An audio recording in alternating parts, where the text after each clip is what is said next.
Yo, so got another little analysis to do today. So I got a message from TH, who I've done a video for them before a few months ago. This is the one where they asked if they were ball chasing. I think we might be able to see it at the start of this. They're a bit passive. Yeah, am I really ball chasing? And everyone said yes, and I basically disagreed, and I made the video for it. They reached out to me today and basically said, am I in the wrong? They said I can be a bit stubborn, and you know, I think I'm in the right, and I just want to see your opinion, as I liked your video last time. So that's cool. So yeah, I've watched it once already. I've read through these comments as well. This, you know, it's just not helpful. It's not helpful, and they're basically, I think that they've identified some points about the start with the initial first kickoff about whether you should go for the mid boost or not. But I think they've kind of missed the point of explaining why, and that's what I think you're kind of asking, like, what should I, you know, what should I do? What should I do instead? And that's the main sort of thing behind this, is that I think you need is that if you don't know the reason why, it just doesn't help you. You know, if you, let's say you've got I don't know, a child trying to learn multiplication, and they come to you and they say that the answer to 3 times 2 is 9. It's not helpful to you to just respond and say, no, it's not 9. 3 times 2 is 6, and leave it there, because they're not going to learn anything. They don't know why. So you have to explain why. So that's what I'm hopefully going to try and do as we go through. Just try to explain stuff, the reason for it. But again, obviously, this is all just my opinion. I'm just some guy, right? So take from it what you will. So yeah, the first kickoff, we'll just let it play through. It gets a bit confusing. We're bumping our teammate.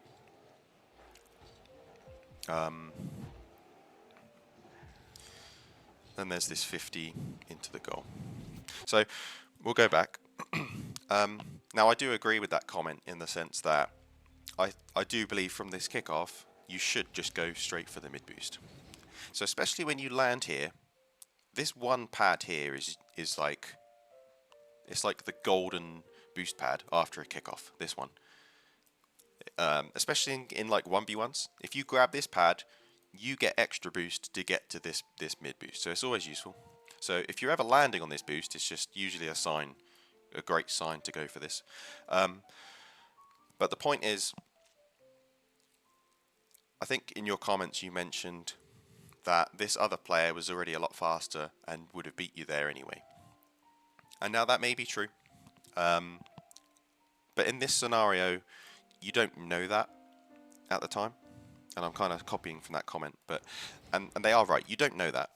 So in this scenario here, you basically just got to go. There's no reason not to go for it. And the reason is because even if you get beat to this ball, the boost and the ball, even if you get beat, just your presence of being here, being in this zone, being near the ball, forces the opponent to rush. Right? They don't want you to beat them to the boost. They want to get there first. So it causes them to rush. Now that rush might cause them to mess up. Now this is obviously all hypothetical, but it might make them bash the ball into the ceiling when they're going for a ceiling shot or something, and they might mess up. They might, you know, like I say, it might cause them to rush and mess up. That's obviously a good thing. But you leaving, it tells the opponent that they have time and space. So they can casually come up here, casually get the ball, get a nice setup. They can do whatever they want to do with the ball. They have loads of time and space to do it. So even if you get beat, just being there causes pressure, and it causes this, you know, yeah, it's just pressure. It just causes pressure. And that's just a good thing. Given that, if you are in this scenario, if we ignore that and we just skip straight to here, technically your teammate was correct in leaving you the boost. just purely because they already have some boost, right? And they know they have some boost. So overall, if they grab this boost here, they would have 100, you would have 0. So overall, your team has 100 boost collectively.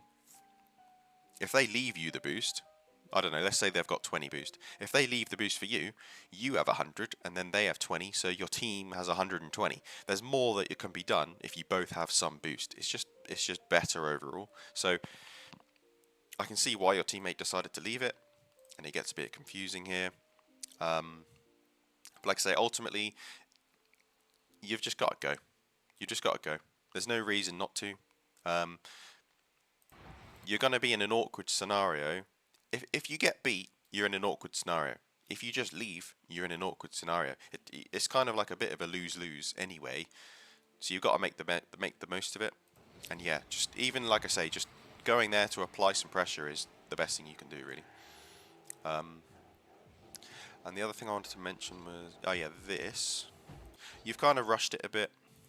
I think this positioning to be ready to face forwards here is fine, in case your teammate bangs it forwards, and then, you know, if they banged it out this way, you're then coming round to, you can jump and have a nice counter attack. That's fine.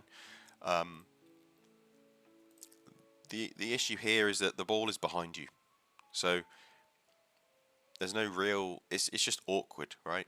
And because it's awkward, you're better off just waiting a second, just thinking if you actually want to go for it or not. Because even if you go for this ball, you know, realistically, you have to ask yourself, what am I going to do with this? You're not going to score from here. You're not going to, you know, there's nothing you can really do. And I think you realise that. That's why you then went, nah, there's no point, and then came back down. But you can kind of think about that before you even jump. You know, you might have been able to drive up the wall and get to the ball. It's, you know, there's all these different things that could have happened. But if it's awkward, there's nothing wrong with just leaving. You just say, right, I'm awkward, I'm getting out of here, and just, you know, come back round behind your teammate. Let them challenge again. Let them do whatever again, and just get behind them. It's usually easier if you ever get awkward just to leave. Doesn't really matter because this player's not even here anyway. But and then this 50 paused it perfectly. So you can see here you've made contact right on the edge of this ball, which is just not great for a 50. You really want to be in the middle of the ball, especially in a situation like this. So here, the goal is this direction. The opponent might pass to their teammate, and that's this direction. So no matter what, this player is going to try and hit the ball this way, somewhere over here, right? So you almost especially want to be coming around a bit more to try to block some stuff like that. So even more so than just trying to go left a bit more to hit the middle of the ball, you almost want to come around and maybe hit a bit more to the left side of the ball instead.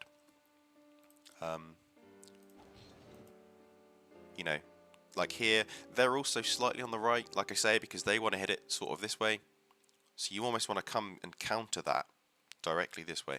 So that's why the 50 didn't go great. Is it lucky that it went straight to this player? I mean, yeah, kind of. But you can mitigate these slightly by trying to get a really good 50 by, like I say, trying to hit the middle of the ball.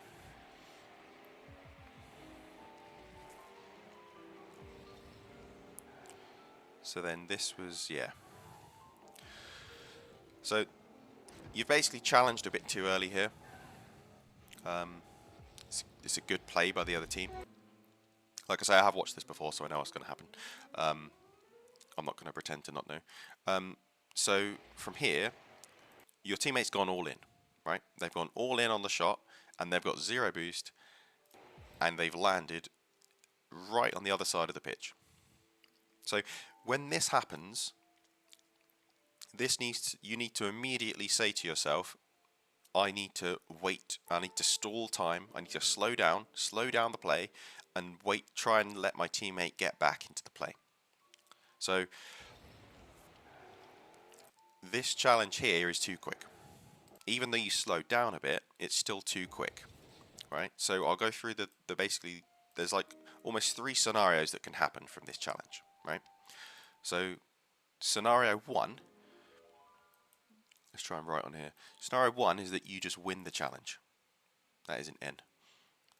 Do that slightly better. N. Win, right? You win the ball, and then maybe you go again and 50 this player or something, or who knows what. Now that's obviously great. That's fine. Scenario 2, you lose, right? So if you lose this challenge, maybe you miss the ball, or this player flicks it round you, this is really bad. So this leads to a 2 versus 1. So you're going to be out the play, and your teammate is in a 2 versus 1, right? Scenario 3 is the 50-50 scenario, and that's basically what happens here. Now the problem with this is that because you've challenged too early, it leads to a 2v1 as well.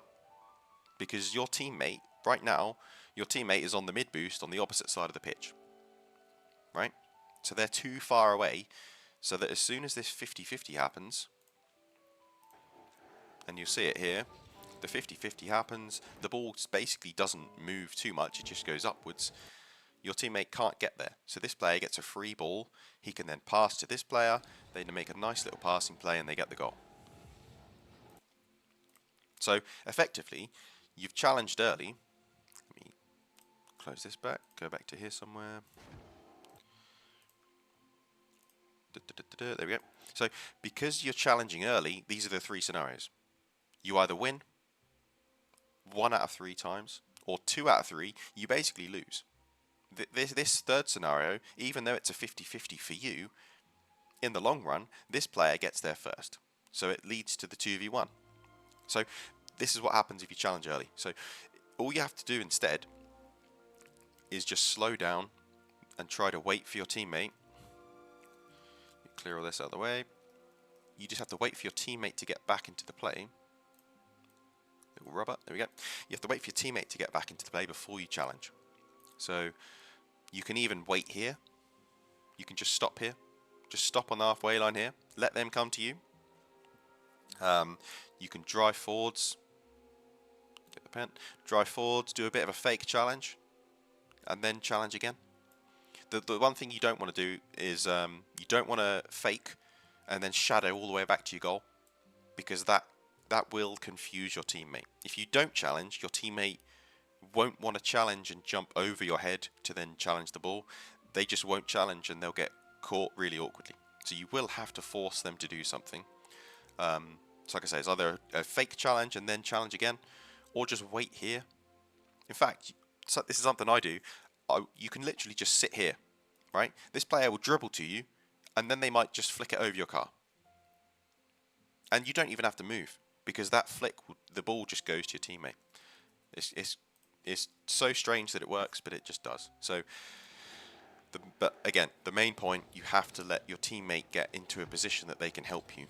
Otherwise, it leads to scenarios like this. Because there's nothing you can do. There's nothing your teammate can really do.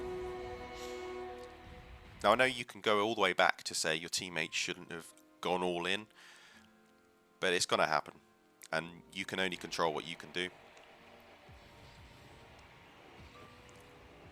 This kickoff's fine. It's a bit unlucky on the bumps.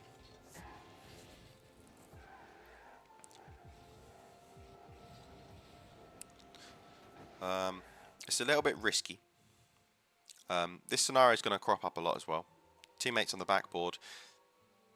There's basically 2 things they could do. They either try and like dish it off the wall and then shoot it in, or they do this where they try and pass it down to you.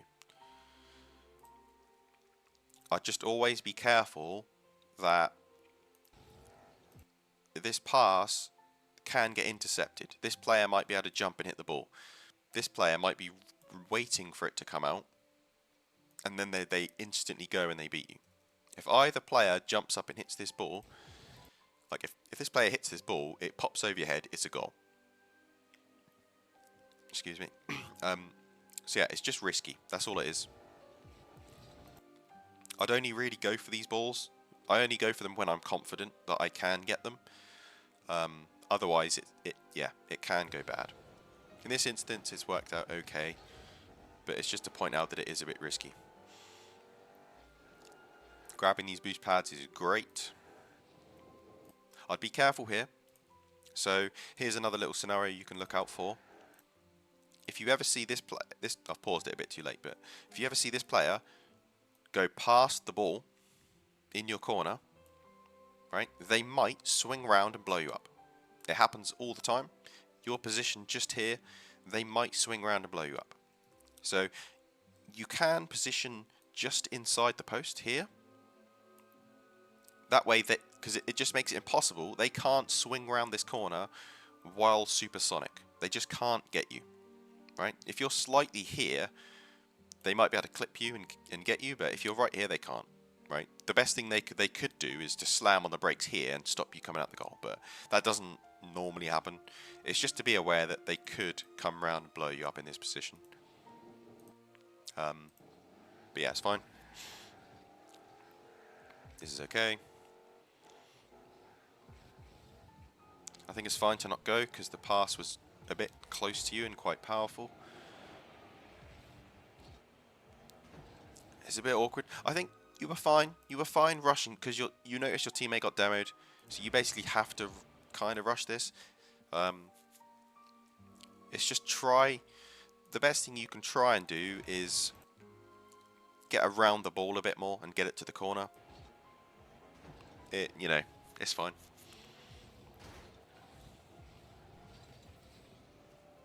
It's okay. There might have been an opportunity to shoot that ball. I'll just here. If I go back slightly more, you might be able to jump, just kind of air roll and hit this edge of the ball here somewhere and try and get it on target.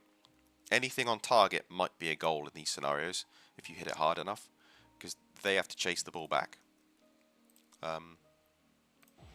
So it's worth trying to go for that shot if you can.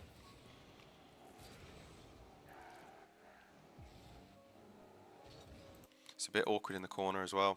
I don't know whether you misread the bounce a little bit or you wanted the boost as well as the ball. But yeah. Again, there might have been, if I want to be really picky, this flip. If I go back a bit more, you're almost supersonic. In fact,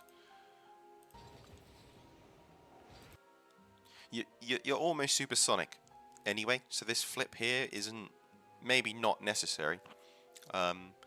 Especially in these sort of scenarios where the ball's bouncing off a corner, you might want to not flip, because as soon as you land, you might have to suddenly readjust. Whereas if you don't flip, you get a bit more time to keep watching the ball and readjust to line up where it might be. So as the ball comes down to here, I mean, it's going to be almost, where did that pen come back from? It's almost impossible to get this shot, to be honest, but there is a bit of an angle here to maybe snipe this in. Or at least, you could be here, on the bounce, and bang it off the backboard for your teammate. Right? It's usually better to do something with the ball, just to keep it over here somewhere. Keep it in this area, because obviously you can see here, you've kind of let it bounce, then you've got the boost, bang, they get a free clear. Your teammate, I mean, your teammate's not there anyway, but your teammate wouldn't be able to go. Leaving that's perfectly fine for your teammate. And then, yeah, this at the end. I think it's similar to when you jumped in the corner earlier, when I said it was a bit awkward behind you. You've just jumped a little bit too early.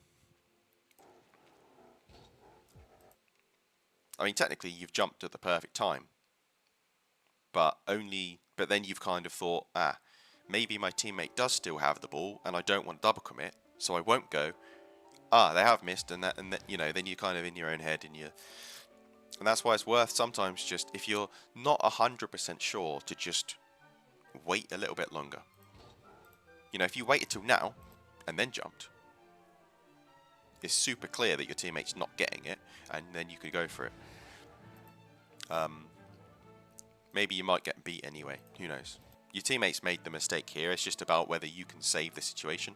So if you saw that and really knew they were missing, as soon as you 100% know, then you can go. Which you kind of did, but then you kind of didn't. So you were if you'd have waited maybe 0.2 seconds longer, you might have been able to get that. And that's all it is really. And then you're just a bit too awkward, and it's a decent shot. So yeah, I mean, it's not really. It's just a couple of little things, to be honest, and it is all decision making sort of stuff. Like I say, this one, no reason not to go for that mid boost. And then the other times it's just about challenging a bit too early, and a couple of times where you sort of just jump a bit too early as well.